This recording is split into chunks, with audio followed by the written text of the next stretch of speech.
remember one day, this is pretty funny, I was in school, and I ended up becoming the kid that had 5 lockers with snacks and candy for sale. Anybody had that kid in your school, the candy person? Was anybody that person in school? Because I had this idea one day, and it started actually earlier on, but by accident, I'll tell you. I call it the Pixie Stix story. I'll share that quick story with you all. How many people remember Pixie Stix? Okay, so we weren't allowed to have a lot of candy growing up as a kid.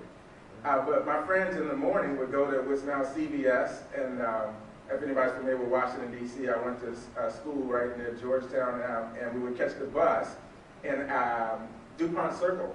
Anyway, my friends would go get candy from the CVS in the morning, and one day I went over with them, and I decided, you know, I just want like 3 straws of Pixie Stix. For those that don't know what it is, it's like Kool-Aid inside of a straw. And so I told one of my friends, I'm going to give you a quarter if you give me 3 sticks, if you buy that candy instead of what you're going to get. And somehow they said, no, well, why don't you buy the Pixie Stix, and then we'll give you a quarter, and then you can keep like the ones you want. And so I don't know how it happened, but anyway, I ended up buying not just 1 pack of Pixie Stix, but there were 2 for $1, so I ended up with 2 packs of Pixie Stix. Follow me just for a moment here. This totally altered the course of my life. Pixie Stix.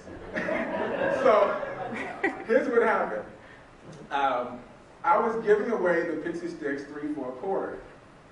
Well, by recess, I'm running around in the playground, and I hear this big jingle in my pocket, and I have a pocket full of quarters, and I still have Pixie Stix left. And then I reach in my other pocket, and I have all these dollars. And when I added it up, it was about $11 in my pocket.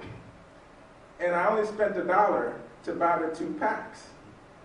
Somebody help me out there. What is this strange phenomenon taking place? Right?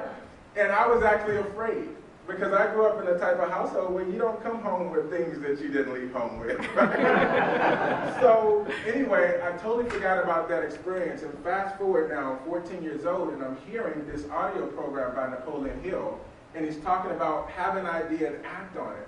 And I start hearing the concept of profits versus wages, making profits versus making wages. In fact, there's a great philosopher, Jim Rohn, and he says that profits are better than wages. And he said, work full-time on your job, but make sure in doing that, you work part-time on your fortune. That make a little bit of sense?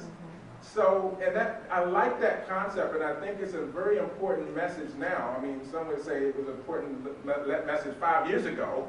Why didn't you tell me before? But imagine if we had all been trained in school to, and no matter how good our job was, to do things independently, so if there was transition, we could have a smooth transition, and our whole livelihood wasn't built on that one source.